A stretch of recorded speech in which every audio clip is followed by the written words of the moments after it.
You're a racist. You're an Islamophobe. You're everything that's wrong with America." The studio lights seemed to dim as Congresswoman Ilhan Omar's words cut through the air like shrapnel. The CNN studio audience erupted in a mixture of applause and gasps. Some people stood cheering. Others sat in stunned silence. The host, veteran journalist Anderson Hayes, looked like he wanted to intervene, but couldn't find the opening. Dan Bongino sat perfectly still across the debate table, his expression unchanged. His hands remained folded on top of a thick leather portfolio. His posture, the military bearing from years of Secret Service training, hadn't shifted an inch during Omar's 10-minute tirade. His eyes, however, told a different story. They'd gone cold and hard-focused with the intensity of a federal agent who'd just found the evidence he needed. "Congresswoman," he said quietly, his voice carrying that controlled authority that comes from years of protecting presidents and investigating federal crimes. "Thank you for that assessment." He paused, letting the moment breathe. "Now let me show America who you really are." The audience fell silent. Even Omar's most vocal supporters seemed to sense something had shifted. Bongino reached for his portfolio and opened it with deliberate precision. "You've spent 30 minutes calling me a racist, an Islamophobe, a hate-monger. You've questioned my patriotism, my character, my service to this country." His voice remained level, almost conversational. "I've been called worse by better people." He pulled out the first document, holding it up for the cameras. "But since you've made this personal, let's talk about your record. Because America deserves to know who you really are. And unlike you, Congresswoman," he tapped the stack of papers, "I brought documentation." Mar's expression flickered from triumphant to wary in less than a second. Anderson Hayes finally found his voice. "Gentlemen, lady, I think we should—" "No!" Bongino said firmly, his gaze never leaving Omar. "The Congresswoman started this conversation. She gets to finish it." The CNN special event had been billed as a substantive discussion of immigration, Islam, and American identity in 2005.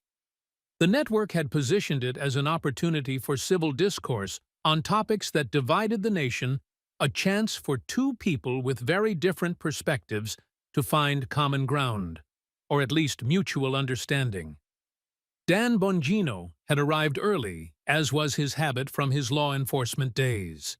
At 50 years old, he still moved with the disciplined efficiency of someone who'd spent decades in service, first as an NYPD officer, walking the diverse neighborhoods of Brooklyn, then as a Secret Service agent protecting presidents of both parties.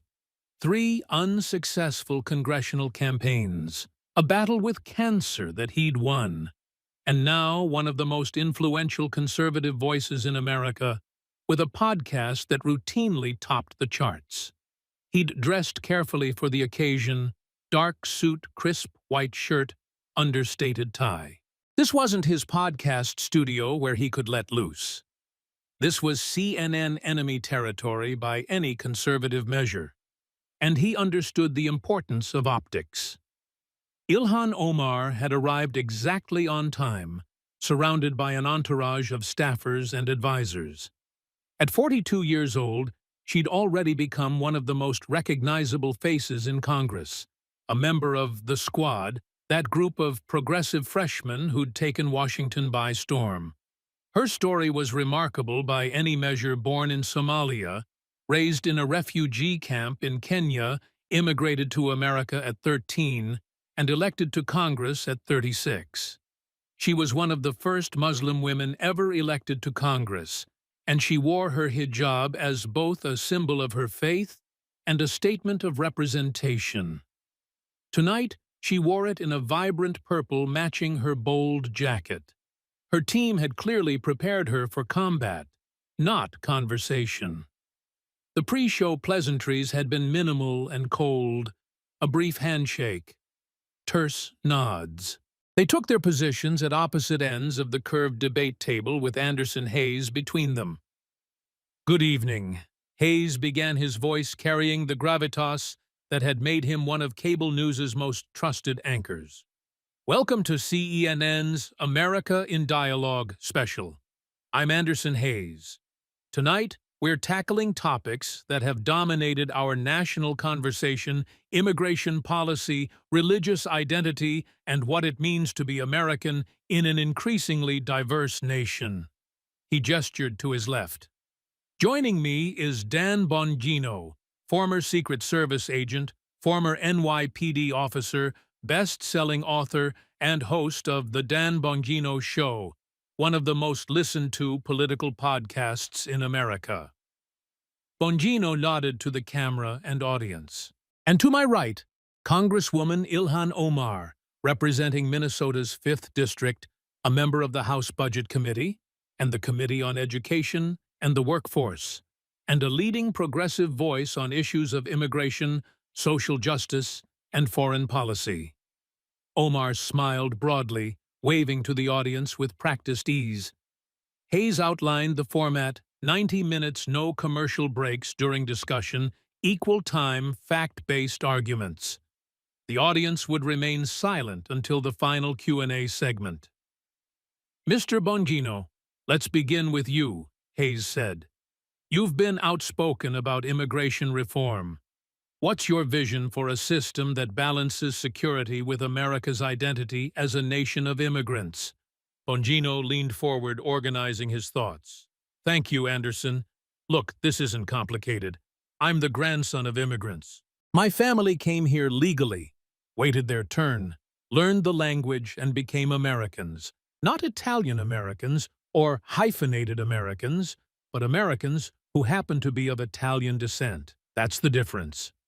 He spoke clearly, methodically. "We need a system that's merit-based, that prioritizes the skills our economy needs, that ensures we know who's coming into our country. We need to finish the border security infrastructure. We need to end chain migration. And we need to stop pretending that wanting secure borders makes you a racist. It makes you rational." Hayes turned to Omar. "Congresswoman, your response." That's when everything changed. Omar didn't address his arguments. She didn't engage with his policy positions. Instead, she attacked him personally, her voice rising with each sentence. "Anderson, I find it rich, absolutely rich, that Dan Bongino wants to lecture anyone about immigration or what it means to be American. This is a man who has spent years on Fox News on his podcast, spreading fear about Muslims, about refugees, about immigrants. This is Trump's attack dog, someone who built his entire media career on division and hate." Bongino's expression remained neutral, but he began taking notes. He talks about his grandparents. "Well, I was a refugee. I lived in a refugee camp. I came here with nothing. And I've watched people like him demonize people like me for years. He questions our loyalty. He questions our values. He questions whether we even belong here." Her voice grew louder. "So before we have any policy discussion, let's be clear about what this is. This is about a man who has made millions of dollars spreading Islamophobia, who has questioned the patriotism of Muslim Americans, who has aligned himself with the most xenophobic elements of American politics." She pointed at Bongino. "You hate Muslims. You hate refugees. You hate people who look like me. And you've gotten rich doing it." The audience stirred uncomfortably. Hayes tried to interject. "Congresswoman, those are serious accusations. I'm not finished." Omar was warming up now, feeding off her own rhetoric. "Dan Bongino is a failed politician. He ran for Congress 3 times, and lost every single race. The American people rejected him because they saw through his message of hate. So he went on Fox News, he started a podcast, and he's been spreading that same hate ever since. She leaned forward, her voice dripping with contempt. You want to talk about immigration. Let's talk about how you have contributed to a climate of hate that has led to violence against Muslims, against mosques, against people who worship like I do. Let's talk about how your words have made people like me targets. Bongino continued taking notes, his face impassive. You're a racist, Mr. Bongino. You're an Islamophobe. You're a bigot. And you represent everything that's wrong with America. You're not a patriot. You're a hate monger who wrapped himself in the flag and pretended to serve while actually dividing us. The audience erupted half in applause, half in shocked silence. Anderson Hayes looked pale. Mr. Bongino, those are very serious accusations. Bongino looked up from his notes. His expression was eerily calm, almost peaceful. When he spoke, his voice was quiet, but carried perfectly across the studio. I'll let the Congresswoman finish her thoughts, he said simply. She clearly has more to say. Omar did. For another 5 minutes, she catalogued his alleged sins, his work for the Trump administration, which he'd never done, but facts didn't seem to matter.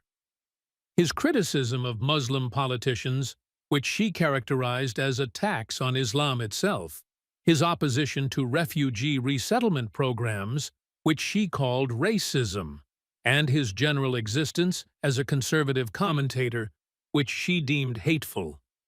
Finally, she delivered what she clearly thought was the knockout blow. You're nothing but a failed politician, a washed-up Secret Service agent who got rejected by the American people 3 times. You have no business questioning anyone in Congress, least of all a refugee who has lived the immigrant experience you only pretend to understand. You're an embarrassment to law enforcement. You're an embarrassment to public service. And frankly, you should be ashamed of yourself. She sat back, arms crossed, looking triumphant. Her supporters in the audience applauded enthusiastically. The silence that followed was deafening. Dan Bongino set down his pen.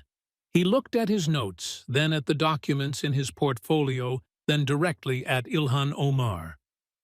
Congresswoman Omar, he said quietly, I've been waiting a long time for someone to give me this opportunity. He opened his portfolio. Since you've opened this door, let's walk through it together. Let's talk about your record of public service, because America deserves to know who you really are. He pulled out the first stack of documents. And unlike you, I brought receipts. Let's start with your husband, Congresswoman. Bongino's voice remained conversational, almost friendly. Tim Minette. Nice guy, I'm sure. He runs a political consulting firm called E Street Group. He held up a federal election commission filing the pages clearly visible to the cameras. Do you know how much your campaign has paid his company? Omar's confident expression faltered slightly. This is a personal attack. It's a federal election commission question, Congresswoman. How much has your campaign paid your husband's firm? My campaign follows all federal laws. That's not what I asked. Bongino's tone remained polite but firm. How much money has your campaign paid the E Street Group? Omar's jaw tightened. I don't have the exact figures. I do. Bongino pulled out more documents. From August 2018 through November 2020, your campaign paid the E Street Group, the company co-owned by Tim Minette, nearly $3 million. The audience gasped. $3 million, Congresswoman. Let me show you the breakdown. He began laying out FEC filings on the table one by one.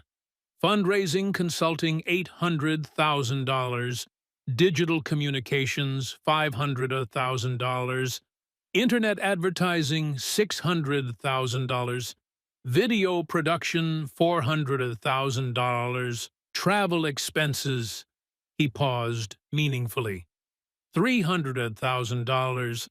Travel expenses started in April 2019. Do you remember what else happened in April 2019? Omar said nothing, her expression rigid. Let me refresh your memory. Bongino pulled out another document. On April 7, 2019, Tim Minette told his wife, his then-wife, Dr. Beth Minette, that he was romantically involved with and in love with you. That's from her divorce filing, which is public record. He held up the divorce document. She filed for divorce, citing your affair with her husband. And you know what's interesting? Your campaign started paying E Street Group for travel expenses in April 2019, the same month the affair started. The same month Tim Minette left his wife for you. Anderson Hayes looked like he wanted to interrupt but couldn't find the words. Bongino continued, his voice never rising above conversational level. In fact, let me read you something from Beth Minette's divorce filing. She stated that her husband's recent travel and long work hours now appear to be more related to his affair with Ilhan Omar than with his actual work commitments. He set the document down and pulled out another. The National Legal and Policy Center filed a complaint with the FEC alleging that your campaign used donor funds to facilitate your personal relationship with Tim Minette. They alleged that you converted campaign funds to personal use, specifically funding travel, so you could be with your boyfriend. That complaint was dismissed, Omar started. On a technicality, Bongino interrupted. The FEC dismissed it because they couldn't definitively prove the travel was personal versus campaign-related. But they never said it was ethical. They never said it was appropriate. They just couldn't meet the legal burden of proof. He leaned forward. But here's what we do know, Congresswoman.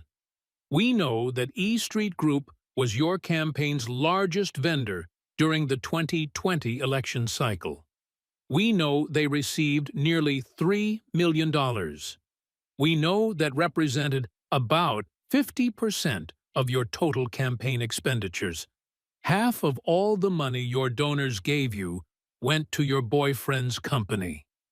Omar tried to respond. We terminated that contract in 2020. Yes, after the scandal became public, after the FEC complaint, after watchdog groups started asking questions, after you married him. You only stopped when you got caught. Bongino pulled out yet another document. And here's the beautiful part. Well, beautiful, if you like irony. In 2022, after you cut ties with E Street Group, your campaign paid other consulting firms about $1 million for the exact same services. The same services that E Street charged you $3 million for. He looked directly at the camera. Same work, same services. But suddenly, it cost 60% less when you weren't paying your boyfriend. So either you were massively overpaying him, or you're massively underpaying everyone else. Which is it, Congresswoman? Omar's face had gone rigid. This is Islamophobia, disguised as ethics, concerns. No. Bongino's voice was sharp for the first time. This is documented campaign finance violations disguised as consulting fees. These are FEC filings, Congresswoman, public records. Anyone can look them up. He pulled out more documents. In fact, let's talk about the total picture. According to FEC records and investigative reporting, E Street Group and Minette's other companies earned approximately $4.5 million from federal campaigns. Want to guess what percentage came from your campaign? Silence. 65.9%. Nearly two-thirds of his business came from you. Your campaign was essentially funding his entire company. Bongino gathered the documents into a neat pile. And here's where it gets even more interesting. Your husband and his business partner, Will Haler, are now facing lawsuits for fraud. They allegedly promised an investor he'd triple his money on a winery investment, $900,000 return on $300,000. They only paid back the initial $300,000. They're being sued for $780,000. He pulled out news clippings. They also allegedly owe South Dakota marijuana entrepreneurs $1.2 million in another failed deal. And get this, the Treasury Department's Office of Foreign Assets Control froze some of their funds. That's the office that deals with international embargoes and terrorist financing. Omar's voice was tight.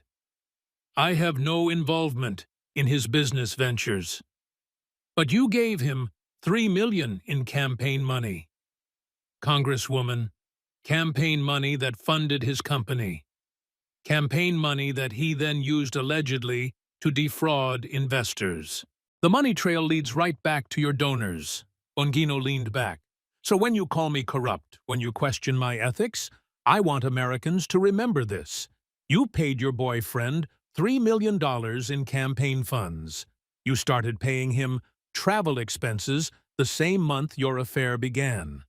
When you got caught, you cut him off, and suddenly those same services cost 60% less. And now he's being sued for fraud. He looked directly at her. But I'm the one with ethics problems. Really? The audience was dead silent. Even Omar's supporters seemed stunned. Bongino didn't pause. He pulled out a new set of documents. Speaking of things you don't care about, let's talk about September 11th, 2001. Omar's expression shifted to alarm. You remember 9/11, right, Congresswoman? Or was that just some people did something? The audience erupted in gasps and angry murmurs. Anderson Hayes looked like he wanted to dive under the desk. March 2019. Bongino continued, his voice harder now, emotion creeping in despite his control.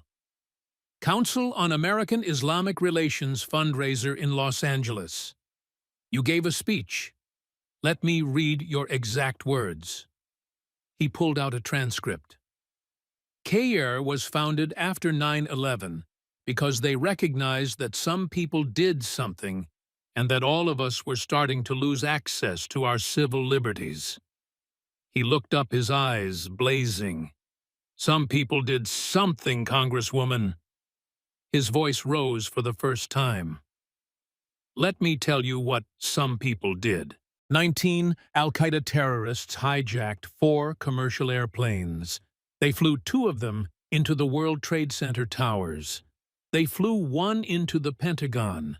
They tried to fly the 4th into either the White House or the Capitol.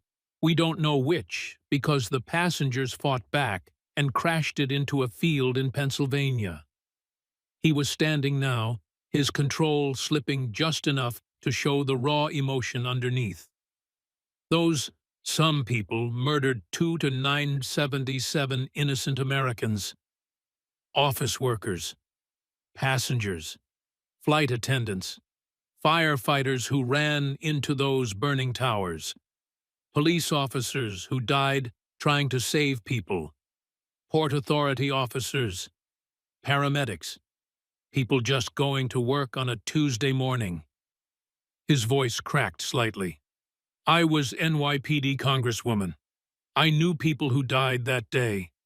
I knew cops who ran into those towers and never came out. I knew federal agents who spent years hunting down everyone connected to that attack. And you dismissed the worst terrorist attack in American history as some people did something. Omar tried to speak. That was taken out of context. Context? Bongino's voice was withering. Let me give you context. Nicholas Harros Jr., his mother, Frances, died in the North Tower.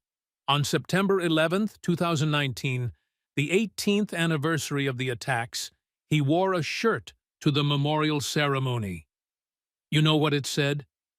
He held up a photo. It had your quote on it. Some people did something.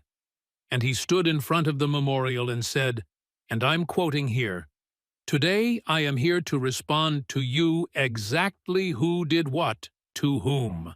Madam, objectively speaking, we know who and what was done. There is no uncertainty about that. Why your confusion?" Bongino's hands were shaking slightly as he held the photo.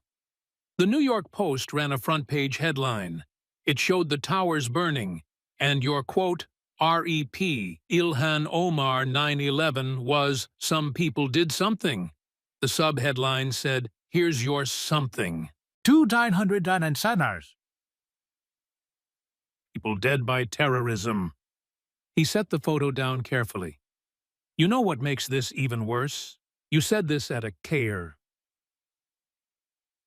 event. CAIR, the Council on American Islamic Relations, an organization that has had multiple members convicted of terrorism-related charges.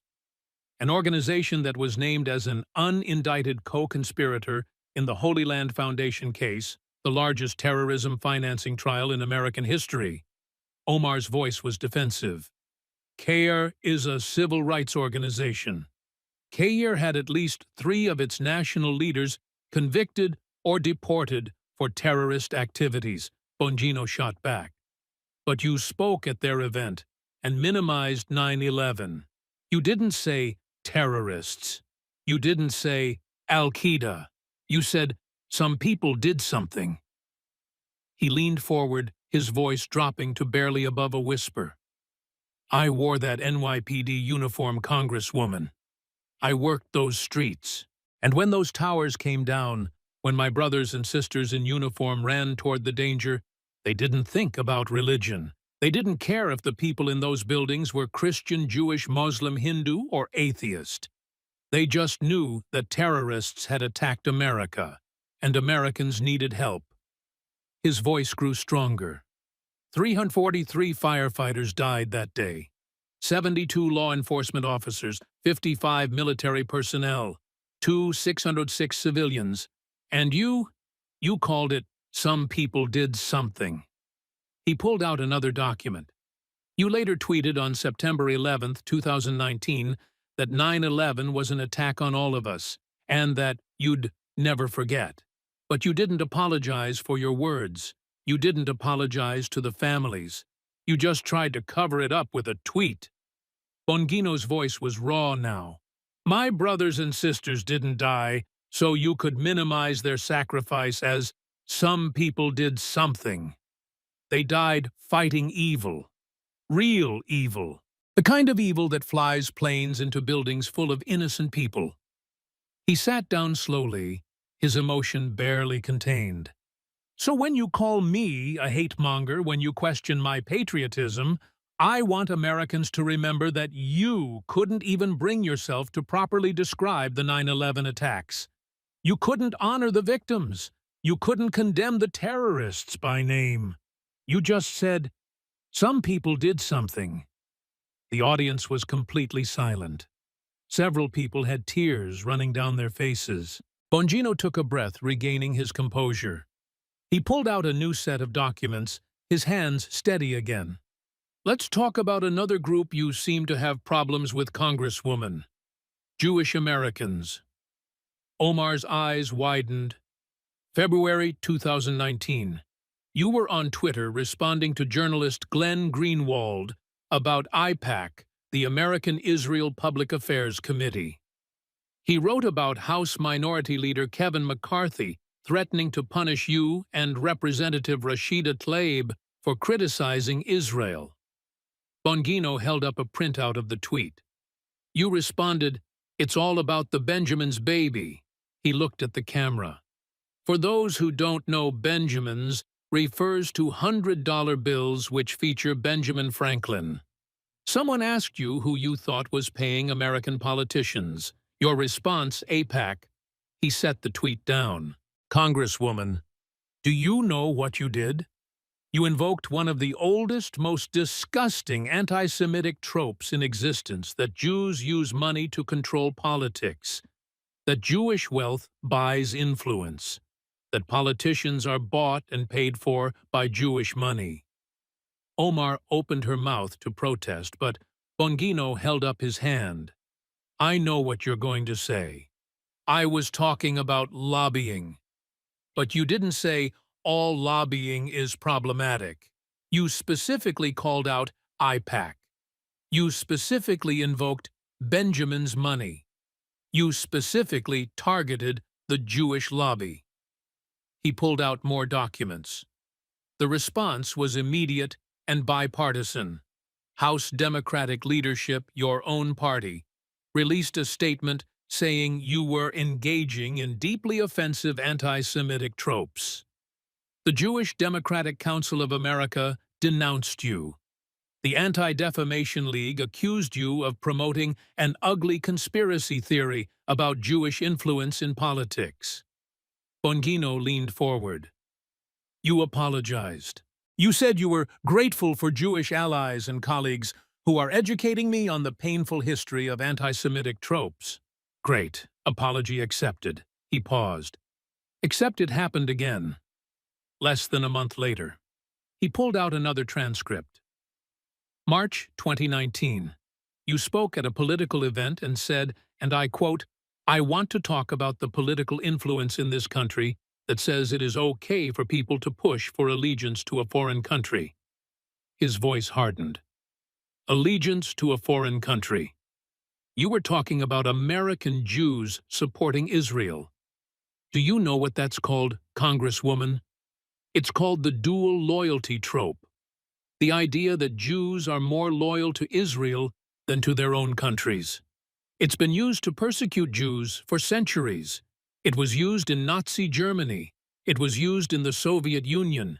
It's been used to justify violence, discrimination, and genocide. Omar tried to speak. I was talking about policy. You were talking about loyalty, Bongino interrupted. You suggested that American citizens who support Israel are pushing for allegiance to a foreign country. That's not policy criticism. That's questioning the patriotism of American Jews. He pulled out yet another document. The response was even stronger this time. 12 House Democrats. Your colleagues publicly denounced your statement. The House passed a resolution 407-23 condemning anti-Semitism, Islamophobia, racism, and other forms of bigotry. The resolution was specifically written in response to your comments. Bongino held up the resolution. 407-23, Congresswoman. Your own Democratic colleagues condemned you. Even progressives, even members of the Squad, had to go on record against anti-Semitism because of your words. He wasn't finished. But wait, there's more. June 2021. You tweeted that we have seen unthinkable atrocities committed by the U.S., Hamas, Israel, Afghanistan, and the Taliban. His voice was incredulous. You compared the United States and Israel, two democracies with functioning legal systems, to Hamas and the Taliban. You put America and Israel in the same category as terrorist organizations that stone women, throw gay people off buildings, and use children as human shields. He pulled out more responses. 12 House Democrats immediately issued a statement condemning your remarks. Nancy Pelosi, Chuck Schumer, Steny Hoyer, Democratic leadership demanded you clarify.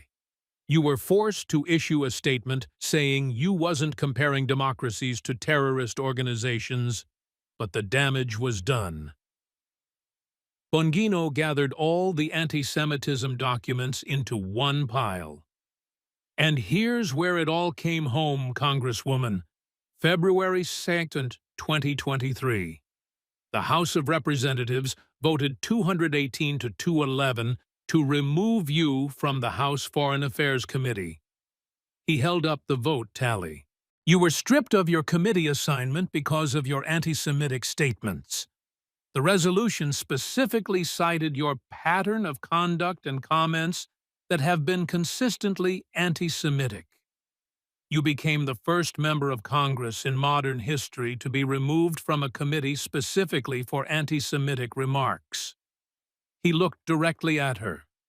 So let me get this straight, Congresswoman. You called me a racist. You called me a bigot. But your own party condemned you for anti-Semitism. Your own colleagues stripped you of your committee assignment. The House of Representatives officially rebuked you for bigoted statements. He spread his hands.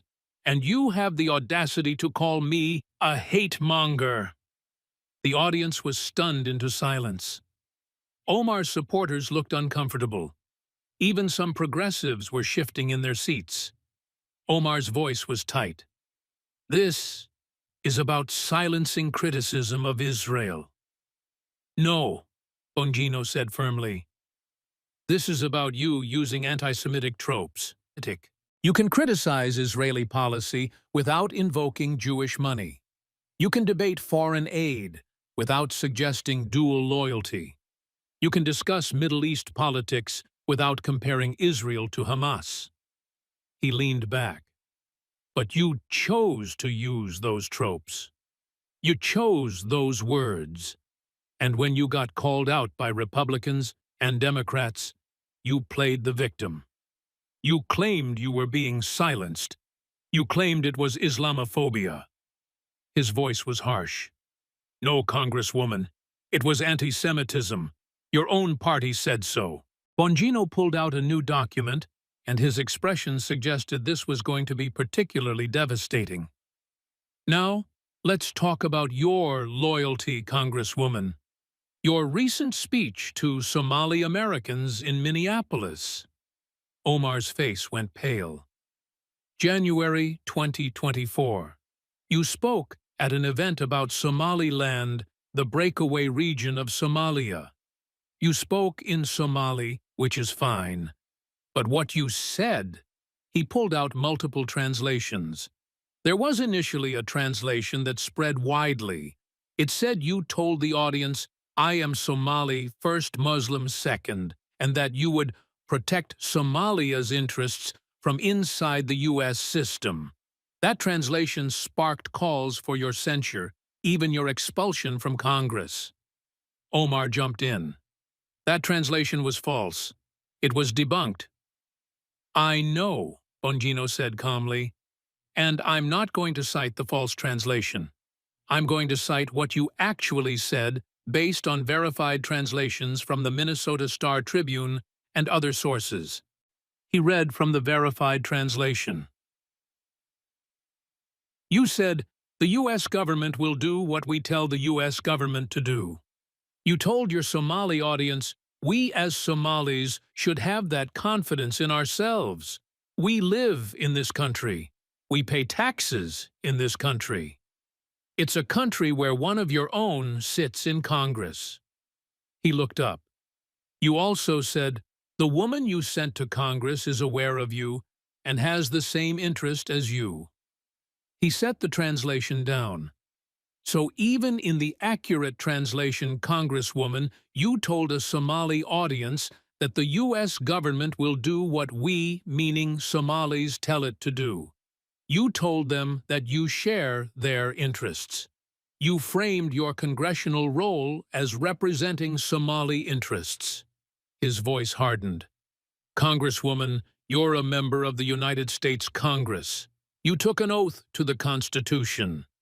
You represent Minnesota's 5th District, not Somalia, not Somaliland. But you stood before a Somali audience and told them you'd make the U.S. government serve their interests. He pulled out a copy of the oath of office. Let me read this to you.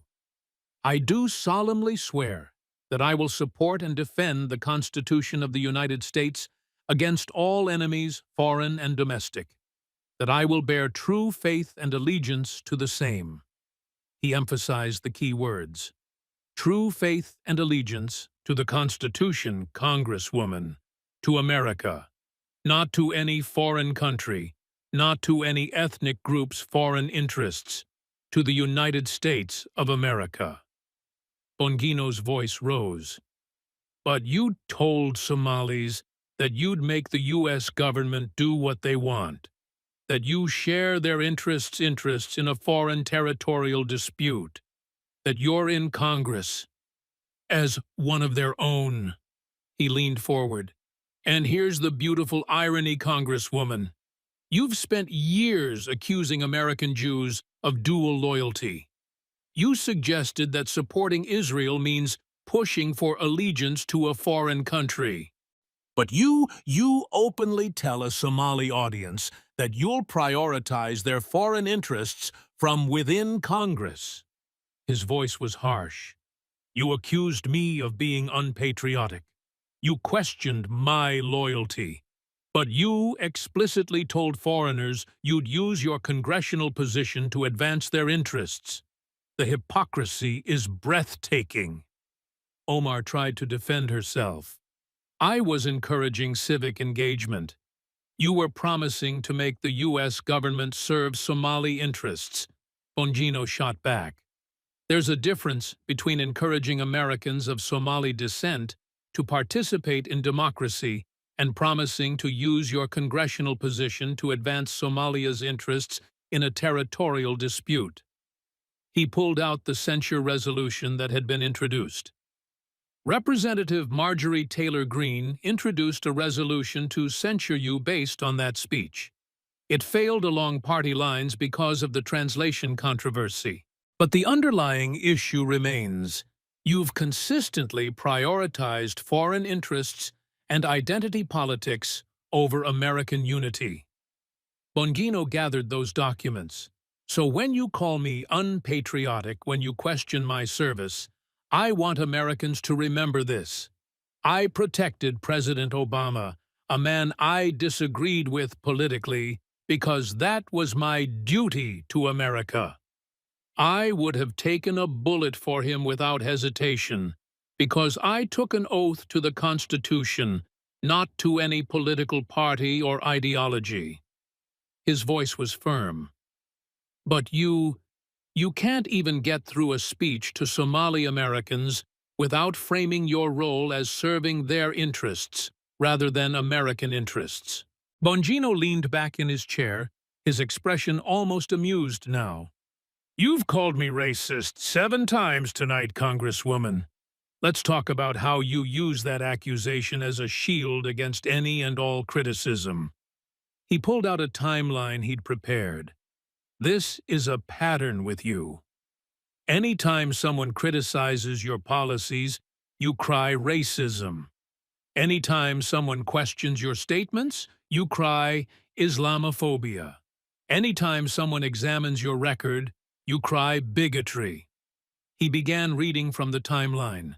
FEC complaint about paying millions to your boyfriend's company. Your response, this is targeting a Muslim woman. Criticism of your "some people did something" comment. Your response, Islamophobic backlash. Condemnation for anti-Semitic statements. Your response, silencing advocacy for Palestinians. Removal from Foreign Affairs Committee. Your response, I'm being targeted because I'm African Muslim and a woman. He looked up. Do you see the pattern, Congresswoman? You have an answer for everything, and that answer is always, you're attacking me because of my identity. Bongino's voice grew passionate. I don't care that you're Muslim. I don't care that you're Somali. I don't care that you're a refugee. I don't care that you wear a hijab. I care about your record. I care about your statements. I care about your actions as a member of Congress. He stood up, his intensity building. You paid $3 million in campaign funds to your boyfriend's company. That's not Islamophobia. That's corruption. You said 9/11 was, some people did something. That's not racism. That's dishonoring victims. You made anti-Semitic statements that your own party condemned. That's not bigotry against Muslims. That's bigotry against Jews. You told Somalis you'd serve their interests from Congress. That's not xenophobia. That's a legitimate question about priorities. His voice rose. But you can't defend those actions, so you make it about identity. You hide behind your religion and your refugee status. And anyone who questions you, anyone who holds you accountable, gets called a bigot. He pulled out examples. Do you know what this does? Congresswoman, it trivializes real discrimination. It makes people skeptical when someone actually faces bigotry. It's the boy who cried wolf, except instead of a wolf, it's racism. Bongino's voice was harsh now. I protected Barack Obama, a black man, for years. I would have died for him without hesitation because that was my job. I worked in Brooklyn in diverse neighborhoods, treating every person with respect, regardless of race or religion. I investigated crimes based on evidence, not ethnicity, he pointed at her. But you call everyone who disagrees with you a racist. You've done it to Republicans. You've done it to Democrats who condemned your anti-Semitism. You've done it to journalists who asked tough questions. And you're doing it to me right now. His voice dropped. It's lazy, Congresswoman. It's dishonest. And it's insulting to people who actually face discrimination. Bongino sat back down, pulling out a new set of documents. His voice was calmer now, but no less forceful. Before you came to Congress, you had problems in Minnesota. Let's talk about those. He held up a finding from the Minnesota Campaign Finance and Public Disclosure Board. June 2019, the Minnesota Campaign Finance Board found that you violated state campaign finance laws. Multiple violations. He began reading. You used campaign funds for personal travel to Boston and Washington, D.C. You used campaign funds to pay for travel to Estonia, and you still haven't explained what you were doing there. You filed joint tax returns with Ahmed Hirsi in 2014 and 2015. He looked up. That last one is interesting, Congresswoman, because you filed joint tax returns with Ahmed Hirsi, your current husband, in 2014 and 2015, but you weren't married to him then. You were legally married to Ahmed Noor Saeed Elmi from 2009 to 2017. His voice was incredulous. You filed joint tax returns with a man you weren't married to while you were legally married to someone else. That's not a mistake, Congresswoman. That's tax fraud. Omar tried to speak. Those matters were resolved. Yes, you paid a $500 penalty and reimbursed your campaign $469 for improper use of campaign funds. But you committed the violations, Congresswoman. You used campaign money for personal travel. You filed false tax returns. Bongino pulled out the full report. The board found that you used campaign funds to pay for personal travel to Boston and Washington, D.C., and to pay for her and Hirsi's joint filing of federal tax returns for the years 2014 and 2015. Those are violations of Minnesota law. He looked at the camera. And this was before the Tim Manette scandal. This was before the $3 million in payments to your boyfriend's company. This was before Congress. You already had a pattern of misusing campaign funds and violating ethics rules. He pulled out recent news articles. And it continues. Your husband, Tim Manette, his companies are now being sued for fraud. The Minnesota Reformer reported that he and his business partner allegedly defrauded a winery investor of $600,000 and owe South Dakota marijuana entrepreneurs $1.2 million. Bongino held up the articles. Where did Manette get the money for these business ventures? According to the report from the $3 million your campaign paid his company. Campaign money from your donors is now allegedly tied to fraud schemes. His voice was harsh. So we have Minnesota campaign finance violations, tax fraud, filing joint returns while married to someone else, $3 million to your boyfriend's company, FEC complaints. And now your husband's companies are being sued for fraud using money that traces back to your campaign. He gathered all the documents. That's not one mistake, Congresswoman. That's a pattern. A decade-long pattern of financial misconduct, ethics violations, and questionable dealings. He looked directly at her. But I'm the one with ethics problems. I'm the corrupt one, really. Dan Bongino stood up, gathering all his documents into organized piles on the table. The studio was completely silent. Even Anderson Hayes seemed to have given up on moderating his face, pale and stunned. Let me summarize for the American people. Bongino said, his voice carrying the authority of a prosecutor delivering closing arguments. Because this is important. He gestured to the first pile of documents. Campaign finance corruption. Congresswoman Omar paid her boyfriend's company $3 million during their affair. Payments for travel expenses started the exact month the affair began, according to his ex-wife's divorce filing. After public scrutiny forced her to cut ties with his firm, the same services suddenly cost 60% less from other vendors. His companies earned $4.5 million, with 66% coming from her campaign. Those companies are now being sued for fraud. Second pile. Anti-Semitism. She invoked the Jewish money trope, suggesting IPAC buys politicians.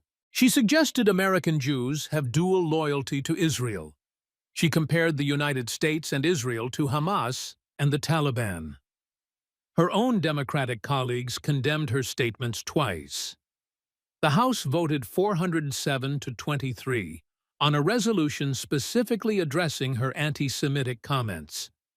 She was removed from the House Foreign Affairs Committee by a vote of 218 to 211, specifically because of her pattern of anti-Semitic remarks. Third pile. Disrespect to 9/11 victims. She described the worst terror-related attack in American history as, "Some people did something." She gave this speech at a CARE event, an organization with documented ties to terrorism. She never adequately apologized to victims' families. Nicholas Harros Jr., whose mother died in the towers, wore a shirt with her quote to the 9/11 memorial and publicly called her out. Fourth pile. Questionable loyalty. She told a Somali audience that the U.S. government would do what we, meaning Somalis, tell it to do. She said she shares their interests and represents them in Congress. She prioritized Somali foreign policy interests over American unity. She did this while simultaneously accusing American Jews of dual loyalty. Fifth pile. Ethics violations. Minnesota Campaign Finance Board found she violated state law by using campaign funds for personal travel and filing joint tax returns with someone she wasn't married to while being married to someone else. She paid a $500 penalty and reimbursed her campaign $3,469. This was before her congressional career and the Minot scandal. Sixth pile. The racism shield. She responds to every criticism with accusations of racism, Islamophobia, or bigotry. FEC complaints targeting a Muslim woman. 9/11 criticism, Islamophobic backlash, anti-Semitism condemnation, silencing Palestinian advocacy. Foreign affairs removal. Targeting me for my identity. She cannot defend her record on substance, so she makes it about identity. Bongino walked around the table, his voice building.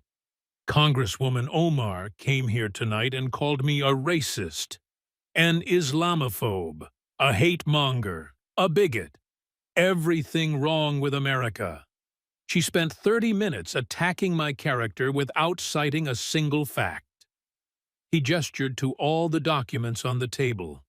I responded with Federal Election Commission filings, House voting records, Minnesota state findings, court documents, news reports, public statements. Every single thing I've said tonight can be verified. Every document is real. Every quote is accurate. He looked directly at Omar. You called me a racist, but I'm citing your public record. I'm not attacking your religion. I'm questioning your $3 million to your boyfriend. I'm not attacking your ethnicity. I'm questioning your "some people did something" statement. I'm not attacking your refugee status. I'm questioning why you told Somalis you'd serve their interests from Congress. His voice rose. You can't defend your record, so you hide behind identity. You call everyone who questions you a bigot. You play the victim when caught in wrongdoing. And you've gotten away with it for years, because people are afraid of being called racist. He pointed at her. Well, I'm not afraid, Congresswoman. I've been called worse by better people. I'm a former cop, former Secret Service agent, cancer survivor, and yes, 3-time failed congressional candidate. But I never paid my family millions in campaign funds. I never made bigoted statements condemned by my own party. I never dishonored terrorism victims. I never prioritized foreign interests over American duty. I never violated ethics rules. His voice was harsh. I lost 3 elections honestly. You've won multiple elections while enriching your family, making anti-Semitic statements, and using campaign funds improperly. So who's really the failure here, Congresswoman?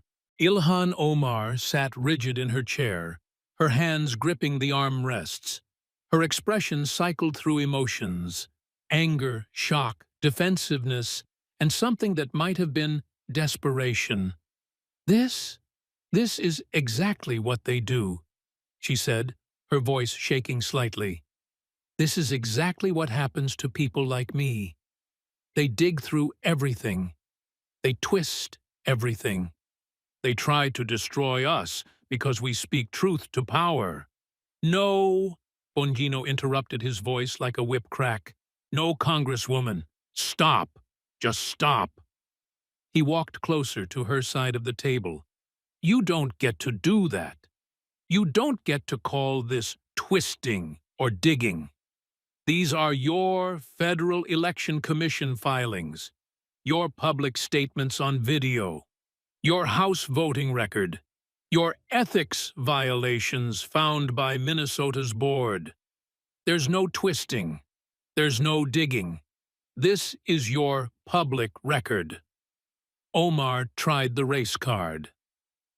This is Islamophobia. These are FEC documents, Bongino said flatly. This is targeting a Muslim woman.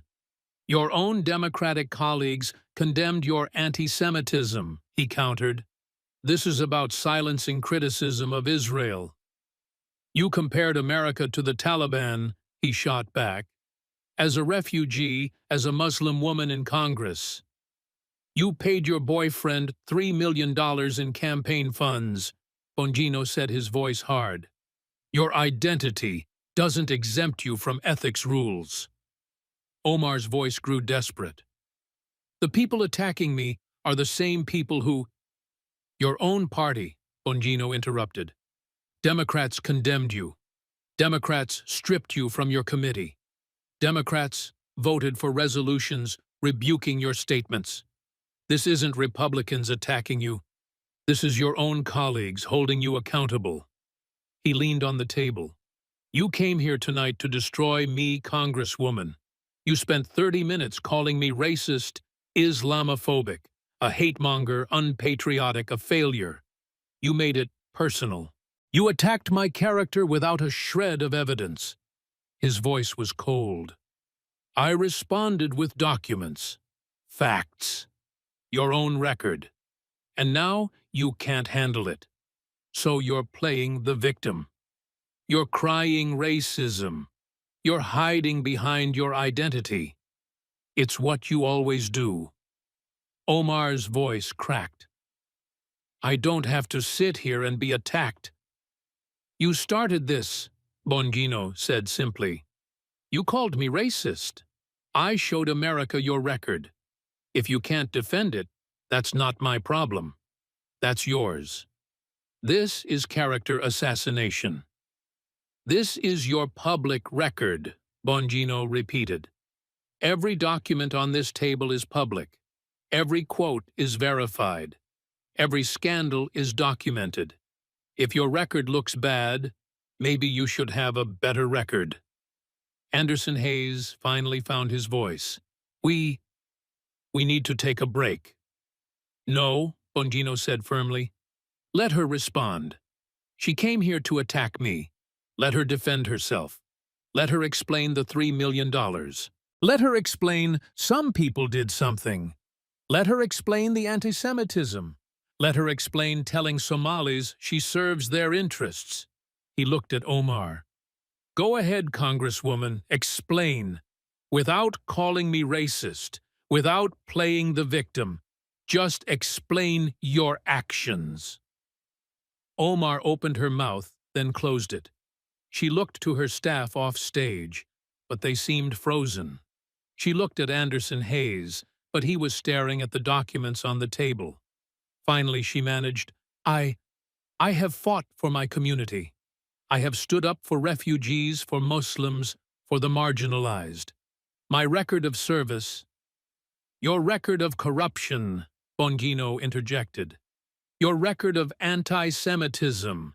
Your record of disrespecting 9/11 victims. Your record of ethics violations. That's your actual record, Congresswoman. He gathered his documents. And tonight, America saw it. All of it. Not filtered through sympathetic media. Not spun by your staff. Just the facts. Your Federal Election Commission filings showing $3 million to your boyfriend. Your own party's condemnation of your anti-Semitism.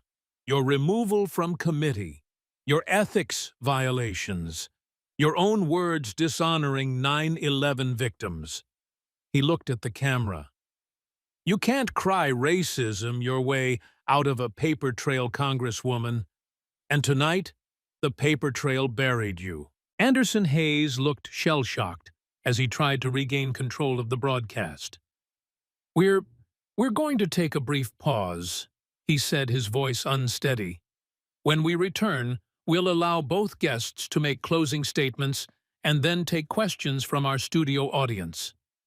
The cameras cut away for commercial break. In the studio, chaos erupted. Omar's staff rushed to her side, huddling around her in urgent whispered conversation. She looked pale, shaken, her earlier confidence completely shattered.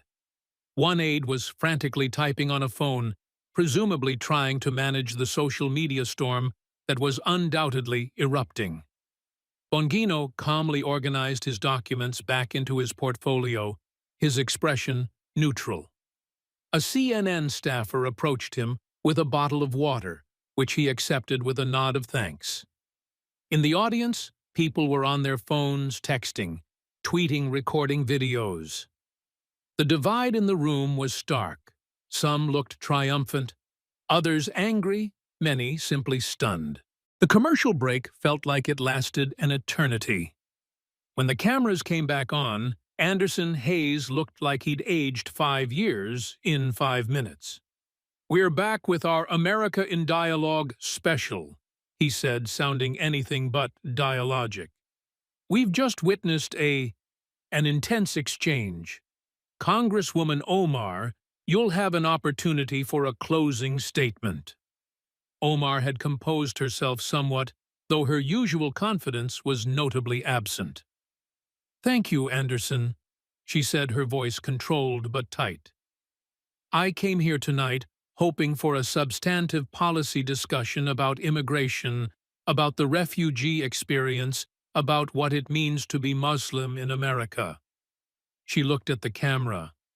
Instead, I was subjected to a coordinated attack designed to silence a Muslim woman in Congress. This is what happens when we speak truth to power. They try to destroy us with selective facts, with distortions, with attacks on our character. Her voice gained some strength. Every allegation made tonight has been investigated and addressed. The FEC complaint was dismissed. The ethics matters in Minnesota were resolved. My statements about Israel and Palestine have been taken out of context by people who want to silence legitimate criticism of Israeli government policy. She gestured toward Bongino. This man represents a strain of American politics that sees people like me, refugees, Muslims, women of color, as threats. He has built a career on division, on fear-mongering, on targeting communities that already face discrimination. Her voice rose slightly. But I will not be silenced. I will not be intimidated. I will continue fighting for refugees, for Muslims, for all marginalized communities. I will continue speaking truth to power, even when powerful forces try to tear me down. She looked directly at the camera. To every young Muslim watching, to every refugee, to everyone who has ever been told they don't belong, don't let them silence you. Don't let them make you feel ashamed of who you are. This is what courage looks like, standing up, even when they try to destroy you. It was a practiced response, delivered with increasing confidence, but it notably didn't address any specific allegation. Not the 3 million to my net, not the anti-Semitic statements, not the 9/11 comment, not the ethics violations, just a general claim of victimhood and a call to resistance. Anderson Hayes turned to Bongino. Mr. Bongino, your closing statement. Bongino stood up, leaving his portfolio on the table. He looked directly at the camera, speaking with quiet intensity. Congresswoman Omar just did exactly what I said she'd do. She claimed victimhood. She accused me of attacking her identity. She said everything has been investigated and addressed, and she didn't answer a single specific allegation. He held up his hand, ticking off points on his fingers. She didn't explain why her campaign paid her boyfriend's company $3 million. She didn't explain why those payments started the exact month their affair began. She didn't explain why the same services cost 60% less after she cut ties with him. She just said the FEC complaint was dismissed without mentioning it was dismissed on a technicality, not because it was ethical. Second finger. She didn't apologize for calling 9/11 some people did something. She didn't address Nicholas Harros Jr. wearing her quote on a shirt at the memorial. She didn't explain why she couldn't bring herself to condemn the terrorists by name. She just moved on. Third finger. She didn't address her anti-Semitic statements. She said they were taken out of context, but her own Democratic colleagues condemned them. The House voted 407 to 23, specifically because of her comments. She was removed from the Foreign Affairs Committee. Those are facts, not context. Fourth finger. She didn't explain telling a Somali audience that she'd make the U.S. government do what they want, or that she shares their interests. She just ignored it. Fifth finger. She didn't address her Minnesota ethics violations, her tax fraud, her pattern of financial misconduct. She said they were resolved, meaning she paid the penalty after getting caught. He lowered his hand. Instead, she played the victim. She claimed I'm attacking her because she's Muslim. She said I'm trying to silence her. She accused me of fear-mongering. His voice hardened. I'm not attacking you because you're Muslim, Congresswoman. I'm holding you accountable because you're a politician with a record, and that record is troubling. He walked toward the camera. You're right about one thing: you chose to come to America. My ancestors came here too, seeking opportunity, freedom, a better life. But they didn't use their positions for personal gain. They didn't dishonor victims of terrorism. They didn't make bigoted statements condemned by their own communities. They didn't call everyone who questioned them racists. His voice grew passionate. America welcomed you as a refugee. It gave you opportunities beyond what most people could imagine. You became a state legislator. You became a congresswoman. You became a national figure. That's the American dream realized. He leaned forward. But with that position comes responsibility. With that platform comes accountability. And when you pay your boyfriend $3 million in campaign funds, when you make anti-Semitic statements, when you dishonor 9/11 victims, when you prioritize foreign interests, when you violate ethics rules, you don't get to hide behind your identity. You don't get to call accountability Islamophobia. You don't get to play the victim.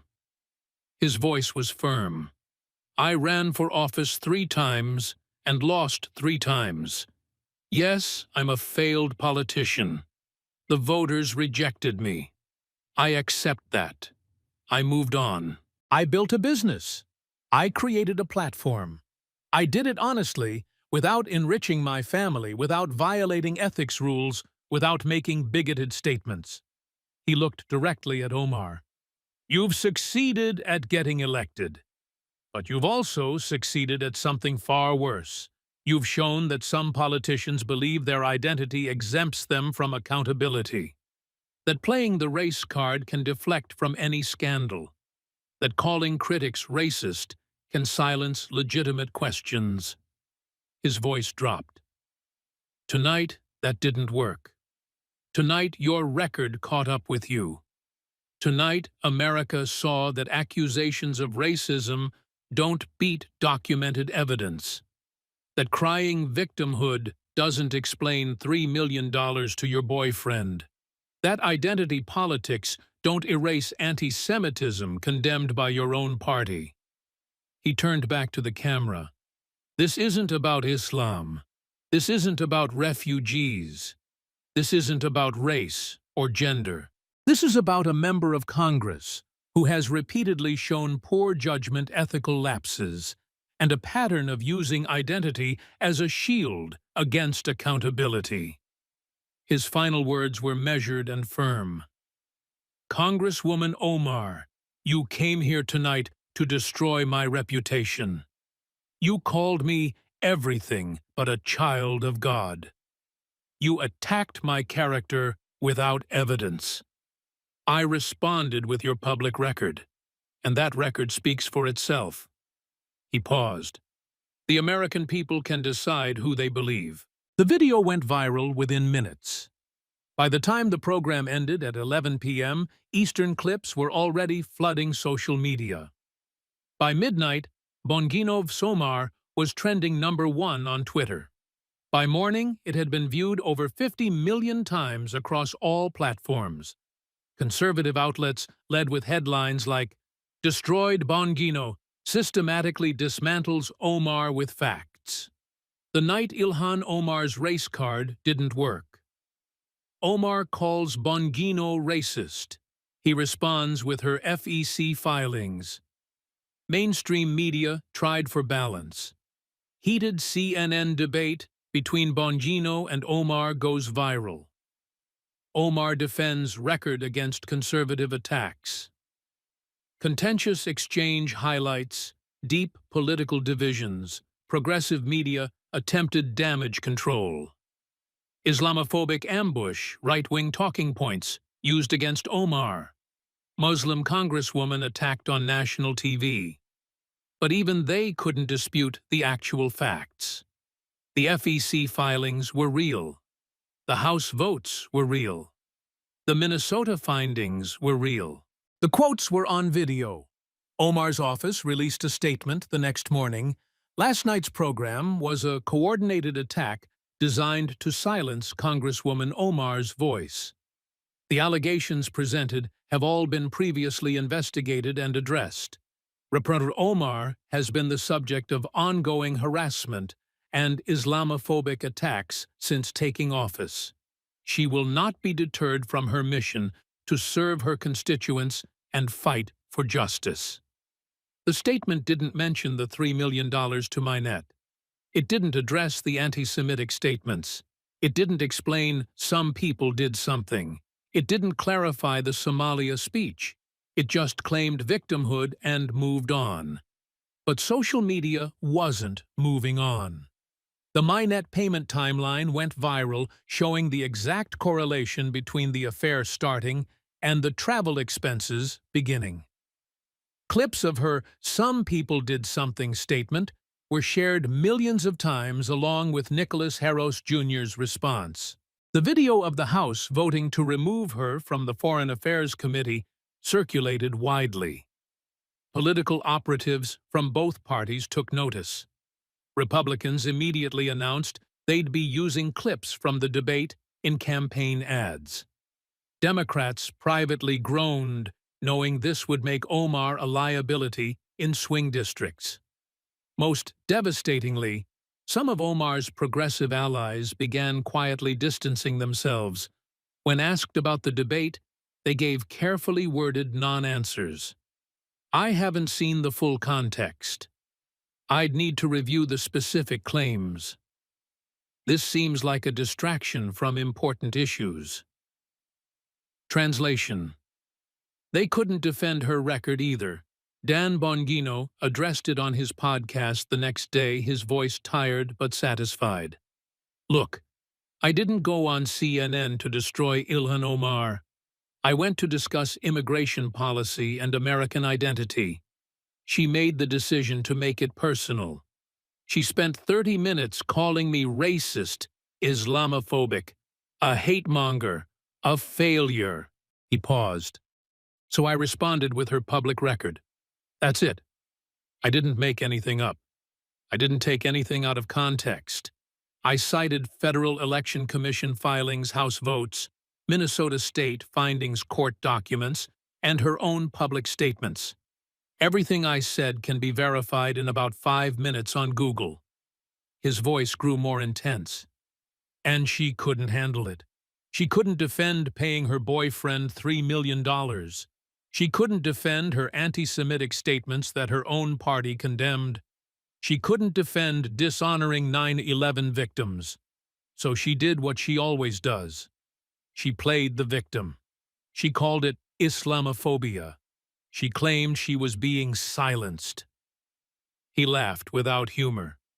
"Congresswoman, you're not being silenced. You're on every cable news network. You're in every newspaper. You have 3 million Twitter followers. You're one of the most famous members of Congress. You're not being silenced. You're being held accountable. There's a difference." He leaned toward the microphone.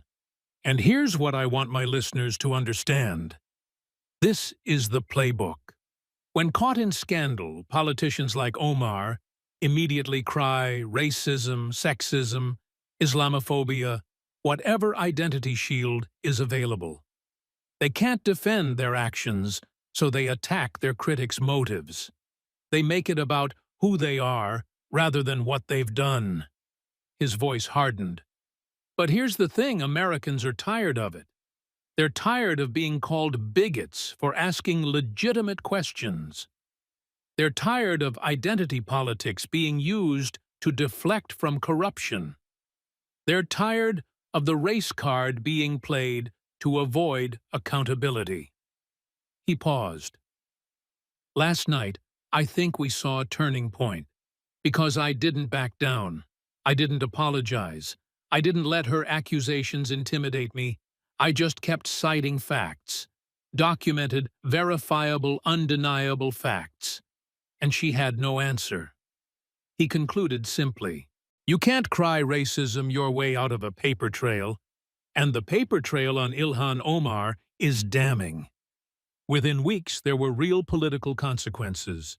A credible primary challenger announced a campaign against Omar in Minnesota's 5th District, citing the need for ethical representation. The FEC reopened questions about the Minette payments based on renewed public pressure. The House Ethics Committee, which had largely ignored her, suddenly found itself under pressure to investigate.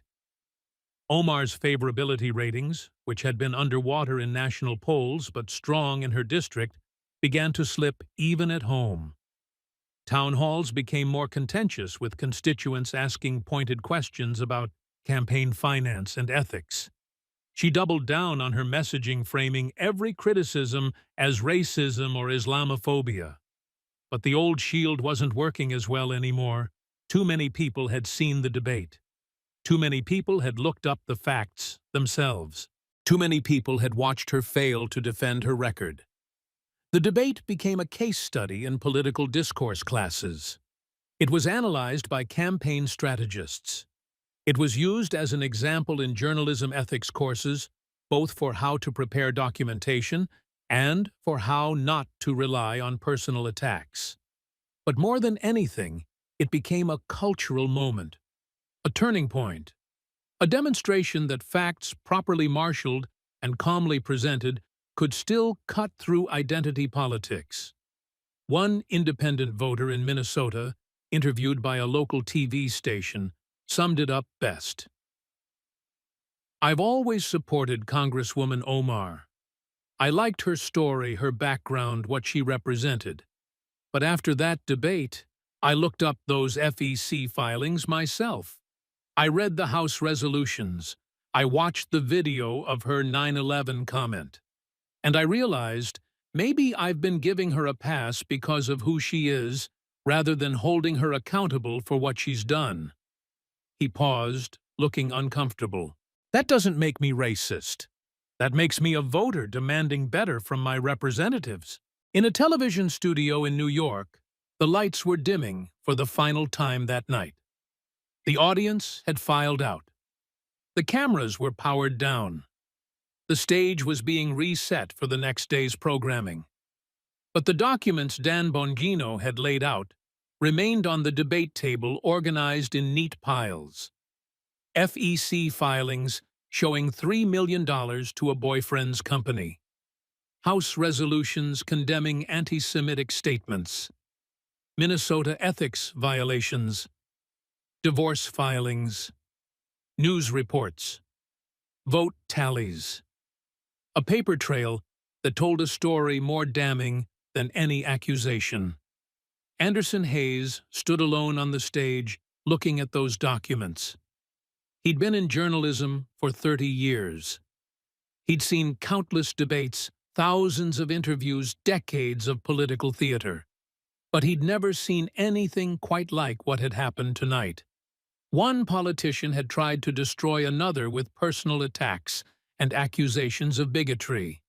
The other had simply let the public record speak for itself.